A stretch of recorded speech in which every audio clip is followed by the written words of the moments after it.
от мен Мирослав Недев и честита нова година! Щастлив съм да споделя, че през последните 30 дни Българска фондова борса реализира ръст от около 12%. Сега, аз съм българин и леко съм пристрастен, но ако разгледаме развитието на борсата през последните 3-4 години, ще установим, че тя лека по лека намира път към нови инвеститори и бележи ръстове. Това е особено вярно за последните 1-2 години, което ни дава основание да твърдим, че моментът е исторически. С влизането на България в еврозоната се усеща нова енергия на родния ни пазар, което може да му даде тласък за едните 1-2 години.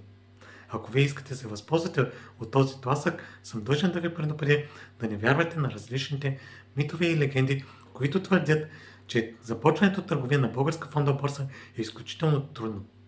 На практика, да започнете търговия на Българска фондова борса е също така лесно, както да се им регистрирате при лицензиран инвестиционен посредник и да започнете търговия на международните пазари.